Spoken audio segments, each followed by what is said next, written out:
மகா பெரியவா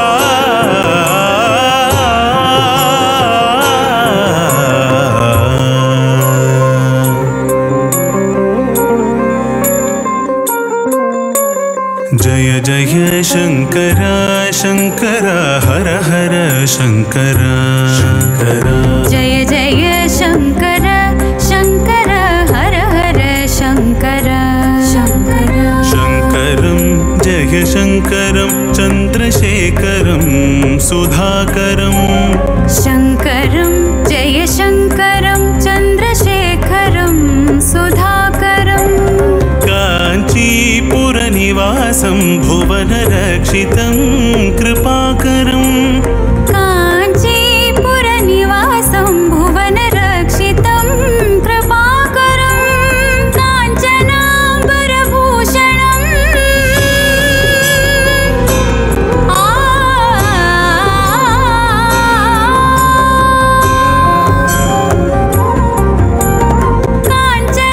काञ्चनाम्बरभूषणं भक्तपालनं दयापरं काञ्चनाम्बरभूषणं भक्तपालनं दयापरं वन्दनं कोटिवन्दनं कामकोटि ज्ञानभास्करम् वन्दनं कोटिवन्दनं कामकोटि ज्ञानभास्करम्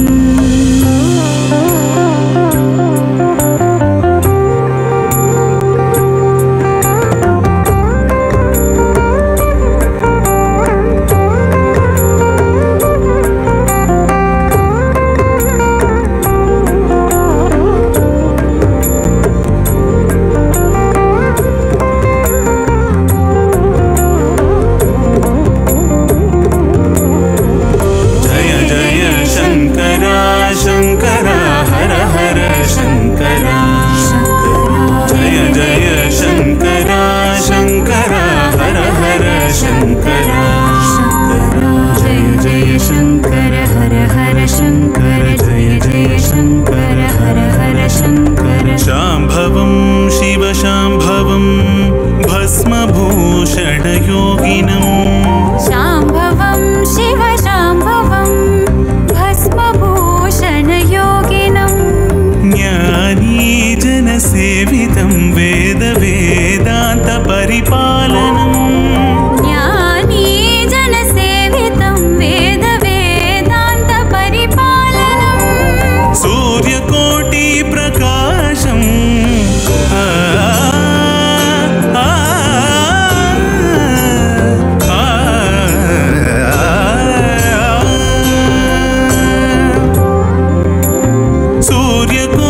सूर्यकोटिप्रकाशं शङ्करेन्द्रप्रभाकरम् सूर्यकोटिप्रकाशं शङ्करेन्द्रप्रभाकरं वन्दनं कोटिवन्दनं कामकोटि ज्ञानभास्करम् वन्दनं कोटिवन्दनं कामकोटि ज्ञानभास्करम् जय जय शंकर शंकर हर हर शंकर जय जय शंकर शंकर हर हर शंकर शंकर शंकर चंद्रशेखर आदिशंकर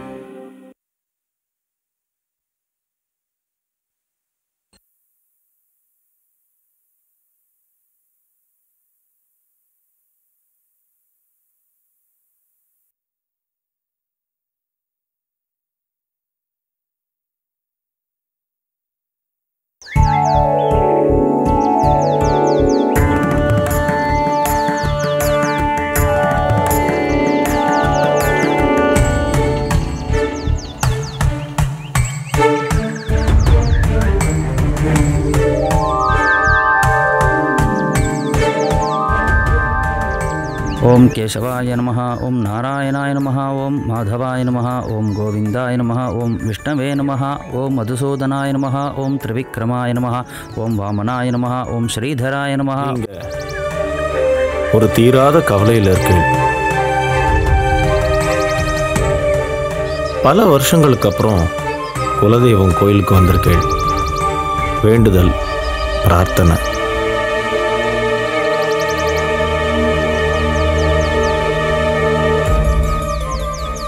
ஆமாம், உங்களுக்கு எப்படி தெரியும்? வசுதைவ குடும்பகம். இந்த உலகமே ஒரு குடும்பம் தானே. சர்வம் சிவமயம்.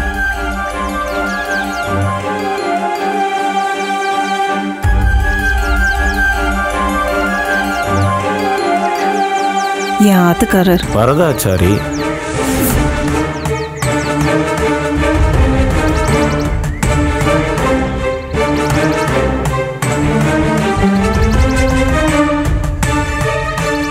வரதாச்சாரி தங்க ஜானகி ஒத்தாசைக்காக இருக்கா.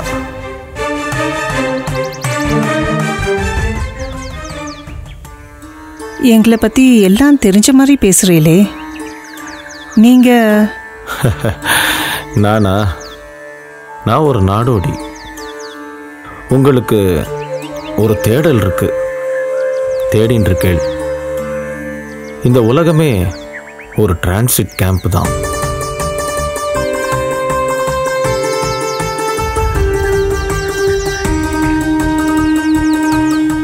நான் ஏன் டிரான்சிட் கேம்ப்னு சொன்னேன்னா, இந்த உலகத்தில் உள்ள எல்லாருமே சில காலம் இருந்துட்டு போகிறவா தானே.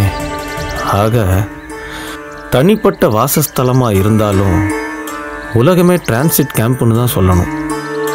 குறிப்பிட்ட காலம் வரைக்கும் ஒரு இடத்துல இருக்கணும், அதுக்கப்புறம் மாறித்தானே ஆகணும். நீங்கள் இப்போ அந்த மாதிரியான ஒரு சூழ்நிலையில் இருக்கீள். சர்வம் சிவமயம். சார், முதல்ல நீங்கள் யாருன்னு சொன்னால் தேவையில்ல. இவ்வளோ விவரம் சொல்கிறேன், எப்படி உங்களுக்கு இதெல்லாம் தெரியும்? நீங்கள் சொன்னதெல்லாம் வாஸ்தவம்தான். பெரியவா டிவோட்டிஸ்க்காக ஒரு டிரான்சிட் கேம்ப் நடத்தின்னு இருக்கா இந்த ஸ்ரீமதி. ஸ்ரீ மகா பெரியவா சரணாலயங்கிற பேரில். அதுக்கு காரணம் பெரியவா மேலே அதீத பக்தி. சின்ன வயசுலேருந்து இவ அப்பாவுக்கு பெரியவான்னா பிரீத்தி. இவளும் அதே மாதிரி தான். பெரியவா டிவோட்டிஸ்க்கு சர்வீஸ் பண்ணுறதுக்குன்னே இங்கே வந்து செட்டில் ஆகி நீங்கள் சொன்ன மாதிரி டிரான்சிட் கேம்ப் நடத்தி சர்வீஸ் பண்ணிட்டுருக்கோம். அதுவும் இவ அப்பாவுக்கு சொந்தமான இடத்துல. இவ அப்பாவுக்கு சொந்தமான இடத்துல? அது உங்களோடதா? இது என்ன சார் கேள்வி இது? ஆமாம், அது எங்கள் அப்பாவோடது தான். உங்கள் அப்பாவுக்கு இது எப்படி வந்தது? சார், இவாளோட பூர்வீக சொத்து, பரம்பரை சொத்து சார். பரம்பரை சொத்துனா ஏதோ ஒரு காலகட்டத்தில் யாரோ ஒருத்தர் உங்களுக்கு கொடுத்துருக்கணும் இல்லையா? இன்னொருத்தரோடது உங்களோடதாயிடாது. யார் மூலமாகவோ கிடைச்சதை நாம் எப்படி சொந்தம் கொண்டாட முடியும்? அதனால் அந்த தற்காலிகத்தை நினச்சி கவலைப்பட்டுருக்காதேள். அதுக்கு ஒரு தீர்வு நிச்சயமாக இருக்குது. இந்த சேவையை முடிச்சுண்டு நீங்கள் திரும்ப போகிறதுக்குள்ள ஒரு சுப செய்தி உங்களுக்காக காத்துருக்கும். சுவாமி, எங்களை பற்றின எல்லா விவரமும் சரியாக சொல்கிறேன். ஆனால் நீங்கள் யாரும் சொல்ல மாட்டேன்றீங்களே. நீங்கள் யாருன்னு சொன்னால் தேவலை. ஏற்கனவே நான் சொன்னேனே, நீங்கள் நான் எல்லாருமே ஒன்று தான். தத்துவமசி. நான் ஒரு நாடோடி. சர்வம் சிவமயம். சிவமயம் சிவமயம் சிவமயம் சிவமயம் சிவமயம் சிவமயம்.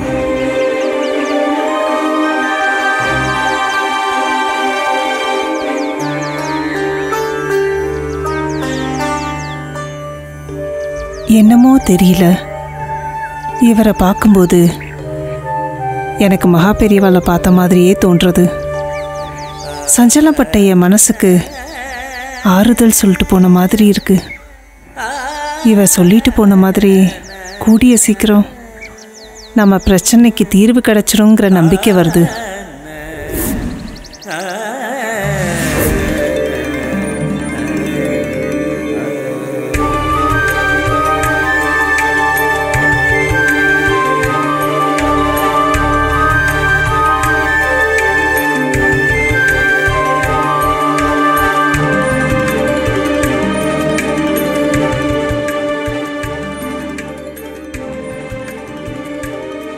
என்ன கணபதி பெரியவா வர வர வந்துட்டு இருக்க. இன்னைக்கு என்ன புதுசா ஏதாவது எழுதி எடுத்துன்னு வந்திருக்கியா? கொண்டு வந்திருக்கேன் பெரியவா.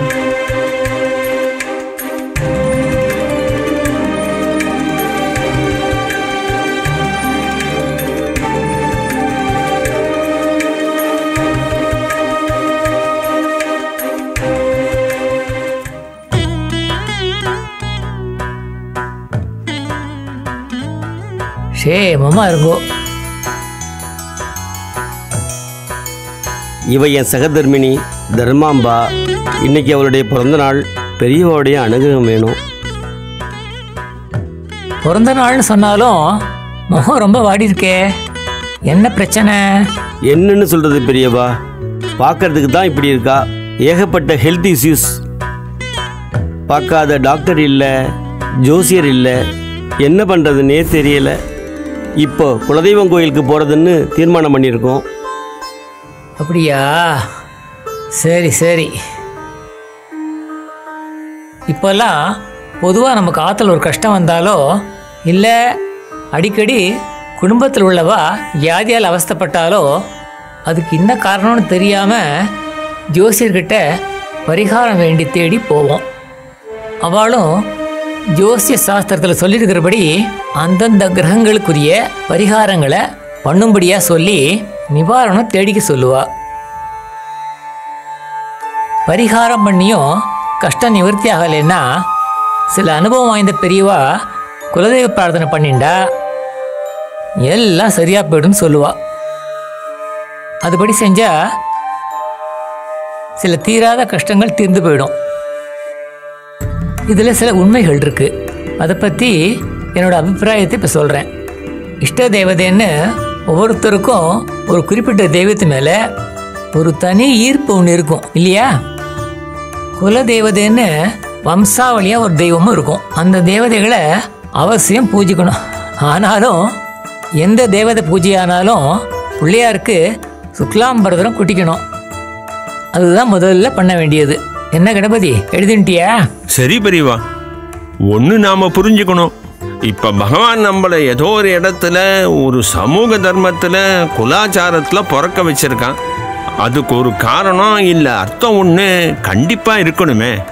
அந்தந்த சமூகத்துல வழி வழியா சில தெய்வ வழிபாட்டு முறைகள் இருக்கும். அதுக்கு மதிப்பு கொடுத்து அவ வம்சத்தை சேர்ந்த எல்லாரும் அதை விடாம ஃபாலோ பண்ணிட்டு வருவா. குடும்பத்துக்கு ஒரு கஷ்டம்னு வந்ததுன்னா உடனே குலதெய்வத்தை வேண்டிண்டு குடும்பத்தோட அவளுக்குன்னு உள்ள கோயிலில் போய் பிரார்த்தனை பண்ணிப்பா. அது அம்பாளாக இருக்கலாம், ஈஸ்வரனாக இருக்கலாம், இல்லை சில கிராம தெய்வங்களாக கூட இருக்கலாம். சில பேர் வருஷம் தவறாமல் எந்த ஊர் இல்லை எந்த தேசத்தில் இருந்தாலும் மெனக்கட்டு வந்து குலதெய்வத்தை வழிபட்டுட்டு போவா. இது சரியான வழிமுறையா இல்லையா? இந்த மாதிரியான குலதெய்வ கான்செப்ட் கஷ்ட நிவர்த்தி அளிக்குமா அப்படிங்கிறதுக்கு ஆச்சாரியங்கிற முறையில் நான் பதில் சொல்லி ஆகணும். அதுக்கு முன்னாடி சில அடிப்படை விஷயங்களை எல்லாரும் தெரிஞ்சுக்கணும். அடுத்ததாக என்ன எழுதியிருக்க? படிக்கிறேன் பெரியவா. பூர்வீகத்தில் பெரியவர்கள் எப்படிப்பட்ட குல வழிபாட்டை ஏற்படுத்தி கொடுத்தாலோ அதையே தான் பின்பற்றணும். அவ போன வழியில தான் போகணும். அதாவது எந்த சித்தாந்தமானாலும் அவ நம்பிக்கைப்படி வச்சுக்கலாம். ஆனா குல ஆச்சாரத்தை, குல தேவதைய, குலதெய்வ வழிபாட்டையும் முக்கியமானதை எடுத்துக்கணும். அந்த நடைமுறையை மாற்ற வேண்டிய அவசியம் இருக்கிறதா எனக்கு தெரியல. இது சம்பந்தமா இன்னொரு விஷயத்தையும் தெரிவிச்சிடுறேன். அதாவது ஒரு கேள்வி நம்ம மனசுல தோணலாம். அது என்னன்னா, நமக்கு மூர்த்தி உபாசனை இஷ்ட தெய்வம்னு இருக்கே, இப்போ குலதெய்வம், இதில் எது பெஸ்ட்டுன்னு ஒரு சந்தேகம் வருமே. அந்த சந்தேகத்தை தீர்த்து வைக்க வேண்டிய கடமையும் எனக்கு இருக்கு. நாம் நம்ம மதத்தில் சொல்லப்பட்ட ஏதாவது ஒரு சுவாமியை பூஜிக்க பிரியப்பட்டாலும் நம் முன்னோர்கள் இன்ன குலத்தில் இந்த வழக்கப்படி செய்ததால் நம்ம குலத்தில் முன்னாடி இருந்தவா எந்த சுவாமியை பிரதானமாக வழிபட்டாலோ அதைத்தான் நாமளும் வழிபடணும். இதை கட்டாயப்படுத்தாமல் அது சிறந்தது அப்படின்னு எடுத்து சொல்லி புரிய வச்சு பின்பற்ற வைக்கணும். இதனால ஒன்றும் குறைஞ்சி போயிடாது.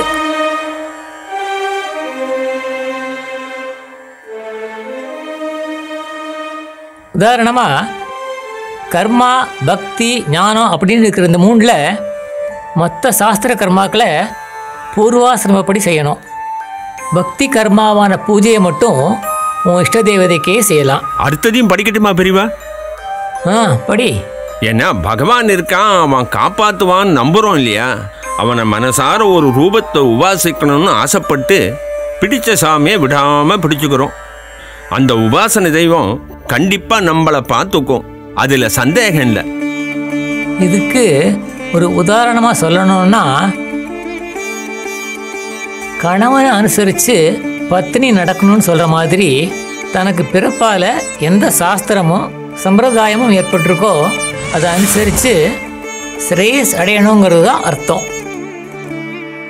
மாட்டேன், இந்த ஆச்சாரம்லாம் இப்போ வழக்கத்தில் இல்லை, செய்ய முடியாது அப்படின்னு சொன்னால் அது பெரிய தோஷமாயிடும்.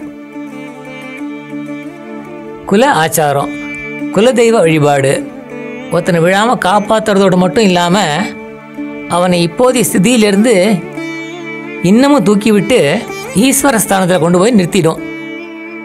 பிறந்த குலாச்சாரமே உயர வைக்கும் நெறி. இதையும் மனசில் நன்னா பதிய வச்சுக்கணும். பகவான் கீதையில் எது செய்யலாம் எது செய்யக்கூடாதுன்னு விவஸ்தை பண்ணுறதுக்கு உனக்கு சொந்தமாக அதிகாரம் கிடையாதுங்கிறார். சாஸ்திரத்தில் என்ன சொல்லியிருக்கோ அதுதான் அத்தாரிட்டி அப்படிங்கிறார். தலைமுறை தலைமுறையாக வந்த அனுபவ வெயிட்டு ஆச்சாரத்துக்கு தான் இருக்கு. ட்ரெடிஷன் மரபுக்கு மதிப்பு கொடுத்து அதன்படி செய்கிற போது நம்ம மனசை இந்திரியங்களை ஒரு நெறியில சீராக கட்டுப்படுத்தி வைக்கிற டிசிப்ளின் ஏற்படுறது. முதல் வாசலான சித்த சுத்தி ஏற்படுறது. அதை விட்டுட்டு தேவையில்லாத கேள்வி கேட்டுட்டு இருந்தா கேள்வியோடு அது முடியுமே தவிர வேறு எதையும் நிலைநாட்டாது. குலதர்மத்துக்காக யுத்தத்தில் எல்லாரையும் கொல்ல இயலாது அப்படின்னு உட்கார்ந்த அர்ஜுனங்கிட்ட பகவான் இப்படித்தானே சொன்னார். அர்ஜுனா, உனக்கு சாஸ்திரம் இந்த சுதர்மத்தை தானே கொடுத்துருக்கு. நீ சத்திரியன், ஆச்சாரப்படி இதைத்தான் செய்யணும் அப்படிங்கிறார். சுதர்மப்படியே இரு, இதனால உன் பிராணனே போனாலும் போகட்டும். சுதர்மேன நிதனம் ஸ்ரேய. என்ன எழுதிட்டியா? ஆம்பரிவா. உன்னுடைய சுதர்மம், அதாவது பிறப்பால் ஏற்பட்ட குலதர்மம் குணமில்லாத ஒன்றாய் இருந்தாலும் நல்ல அம்சங்கள் இல்லாவிட்டாலும் சுதர்மந்தான் ஸ்ரேயஸ். அதுபோல நம்ம இஷ்ட தெய்வங்கள் எதுவா இருந்தாலும் குலதெய்வ வழிபாட்டை முடிச்சுண்டு இஷ்ட தெய்வத்தை வழிபடலாம். குலதெய்வ சம்பிரதாயம் ரொம்ப முக்கியம்.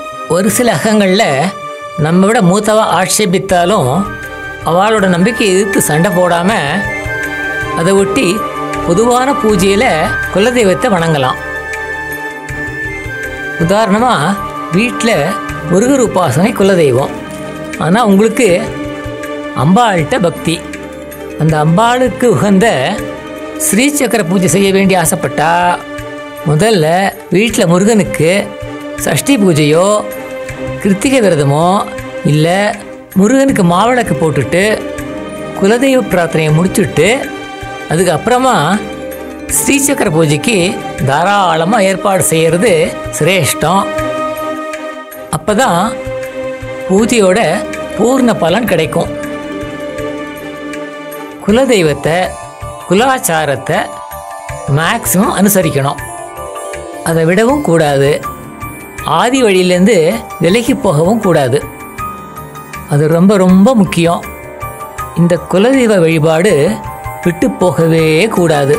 இதை மனசில் வச்சுட்டு இதுக்கு தகுந்த மாதிரி எல்லாரும் நடந்துக்கணும். நாராயண நாராயண நாராயண.